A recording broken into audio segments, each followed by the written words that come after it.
Então, vale em termos de custo-benefício implantar a cultura do nabo pré-trigo?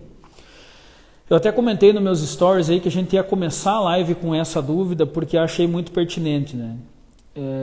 Sempre fica essa ideia, né? O quanto que vale a pena eu trabalhar com plantas de cobertura, porque ainda em alguns momentos temos a visão de que isso representa um custo, né, para o produtor.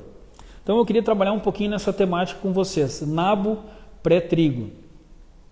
Primeiro momento nós temos que falar tecnicamente, ou seja, talvez a pergunta dele possa ser um pouco vinculada ao tempo, né? Ou seja, qual é o tempo necessário que eu tenho que ter para que eu tenha uma viabilidade na implantação do nabo até que eu implante cultura do trigo.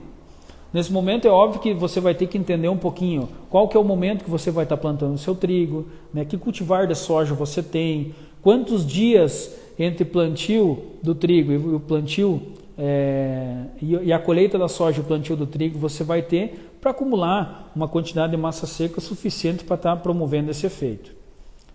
Então, primeiramente, em torno aí de 60 dias é um bom momento para você estar semeando a cultura do nabo, criar uma boa biomassa para proteger o teu solo, para fazer os efeitos de ciclagem de nutrientes, de supressão de plantas daninhas, né? E para estar promovendo um bom aporte de massa seca.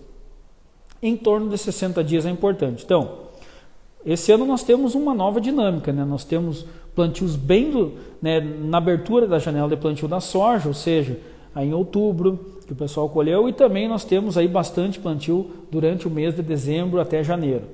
Então, esse é um momento importante do produtor entender em qual cenário vai estar, né? Mas considerando lavouras normais aí, que foram plantadas na janela normal de plantio, nós temos a condição de estar implantando essa cultura do nabo, né, para estar promovendo a cobertura. Durante esse período, colhendo agora, durante o mês de março até o início de abril, nós vamos ter condição aí de ter 60 dias, né, de período para que a gente tenha um bom aporte de massa seca, né? Algumas literaturas sugerem 2,5 toneladas, 3 toneladas de massa seca nesse período. Obviamente que vamos depender da condição de clima. Então isso acaba sendo muito importante. Primeiro momento, se você tem essa janela em torno de 60 dias entre a colheita da soja e você plantar esse nabo e plantar o trigo, é um primeiro ponto que atende o pré-requisito da viabilidade. Um segundo ponto muito importante é em que região você está. Por quê? Porque nós temos um mofo branco que acaba sendo um grande problema para a soja, né? Mesmo que você esteja plantando trigo após, né? Tem que ter muito cuidado nesse período para que você tenha, não aumente seu problema na área. Então esse é um primeiro ponto de cuidado.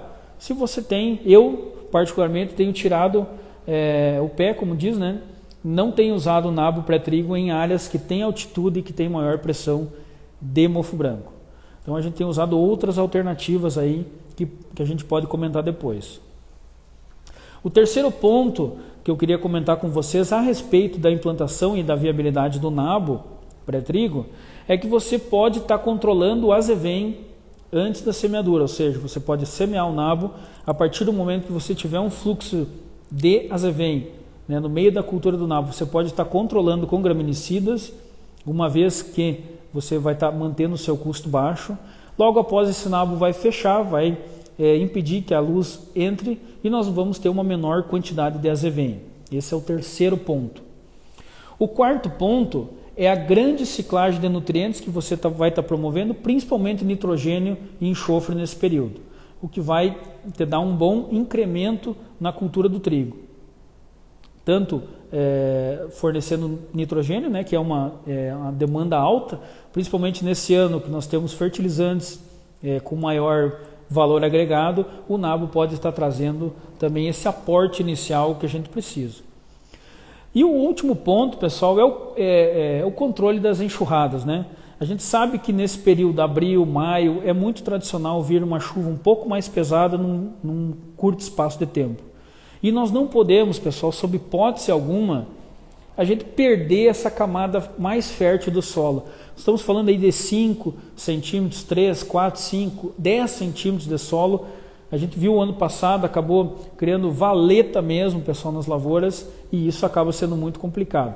Então esse período vazio outonal tem que ser preenchido com plantas de cobertura, seja nabo, seja aveia, seja milheto, seja trigo mourisco, não interessa, mas nós temos que preencher.